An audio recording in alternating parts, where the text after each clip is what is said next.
behaviour of the whole swarm. It's really not obvious that that should happen if they're just interacting in a small region.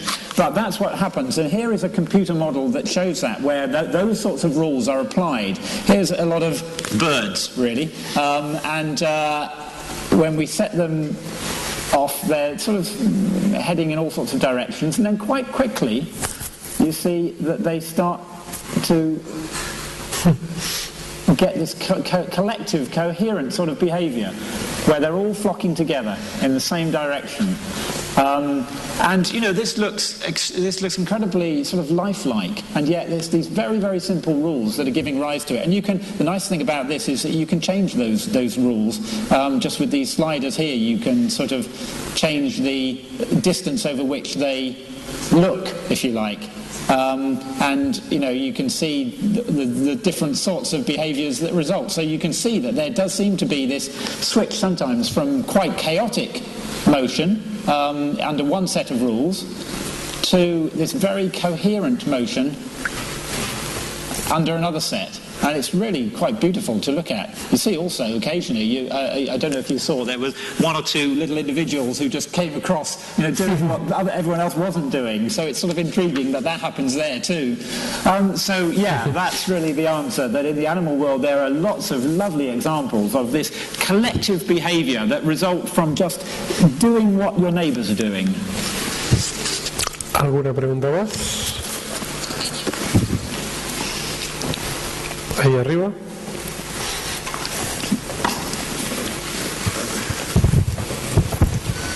Sí, buenos días. Yo creo que sí, que efectivamente los políticos sí tienen asesores en física y buenos asesores seguro. Porque precisamente este tipo de comportamientos que está describiendo, que se producen en el mundo animal, yo estoy convencido de que tienen su réplica en el mundo humano, podríamos decir, o en el comportamiento humano. Yo creo que un ejemplo sería la actual crisis económica. Es decir, siempre ha habido unos flujos de crisis, momentos en los que ha habido una riqueza colectiva, momentos en los que ha habido pobreza colectiva. Pero a diferencia de lo que nos están, entre comillas, vendiendo, yo creo que precisamente detrás de esta teórica crisis hay una voluntad de reagrupar, es decir, a ver si me consigo explicar. Yo creo que esta crisis está provocada por un factor puramente físico, que es cuanto más desesperada está la gente, cuanto más se crea esa sensación de crisis y caótica, en la que todo el mundo está prácticamente en bancarrota, todos los precios y todos los, podríamos decir, entornos poderosos pueden adquirir bienes o servicios de forma más barata. Entonces, yo creo que realmente a nivel, por ejemplo, Banco Mundial, a nivel gobiernos poderosos del mundo, precisamente es el reverso, es decir, ellos no están en un momento de crisis. Yo creo que hay una serie de poderes ocultos que se están lucrando otra vez, es decir, se relucran de la situación de crisis. Y yo le veo, ahora como explicabas en estos comportamientos animales, clarísimamente una relación física. Es decir, cuanto, por ejemplo, en el diagrama que ponías, en el que la gente en situaciones de pánico tiende a juntarse y a autodestruirse para poder pasar por un mismo pasillo, yo creo que esto está ocurriendo ahora a nivel económico. Es decir, aquí, por ejemplo, hablando con gente del mundo del arte, decían, ahora todo el mundo, hay un montón de financieros en Estados Unidos que son coleccionistas de arte que colectivamente están vendiendo sus colecciones. Esto hace que los precios evidentemente pues bajen a niveles prácticamente ridículos para lo que es el mundo del arte, pero en cambio, en el contrario, se está produciendo un incremento en las transacciones de ese arte, es decir, alguien se está lucrando de esa falta de recursos, ¿no? Entonces yo veo claramente que se produce una clara, pues, un proceso de acción-reacción muy físico. Me gustaría saber tu opinión. Yeah.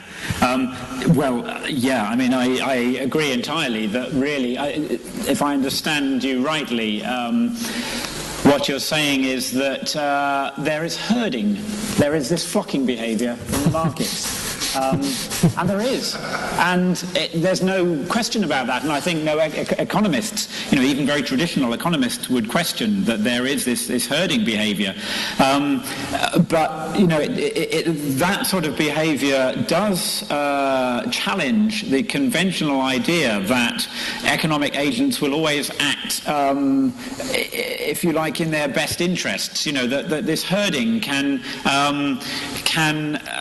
happen sort of in the face of it. It can prevent people from, if you like, buying when it is rational to buy, because they think, well, no one else is doing it, so I'm not going to.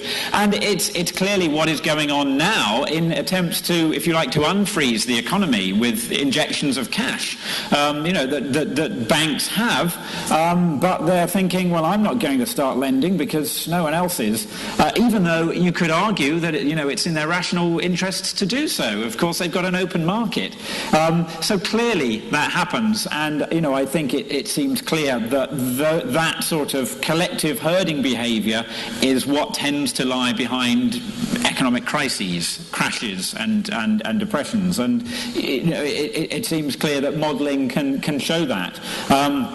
But it's not something that can be easily accommodated into standard economic models. I mean, standard economic models don't allow for crashes. They're just not allowed. They shouldn't happen. So, that's an illustration. I mean, economists have recognised that problem for a long time, but they haven't really had the proper general tools to be able to describe that process. And this is precisely the kind of thing that would allow them to do that. So yeah, I think that's going to be increasingly hard to ignore. I should say that in one point of view, what is happening at the moment economically is just business as usual, in the sense that we've always had these fluctuations, and we're in a particularly bad one at the moment, but we've had particularly bad ones before. No one should be surprised by this. It is intrinsic to the way markets work.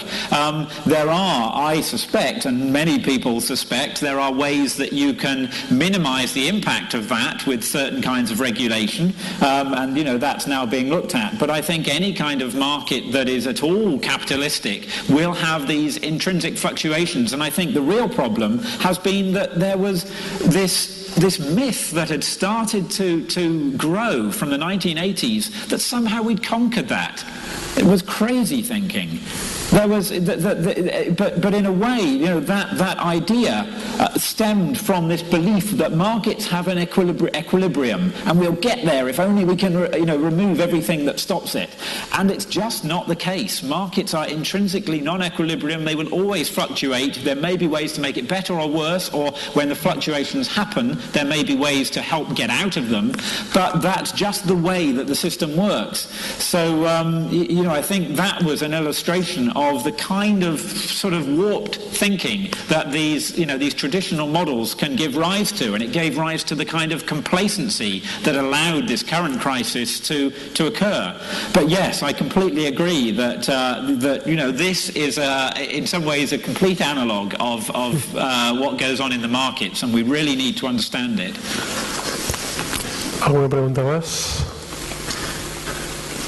What a beautiful image. We could be like seeing the birds, like we could put it outside while the concerts are going. ¿Alguna pregunta más? ¿Seguro?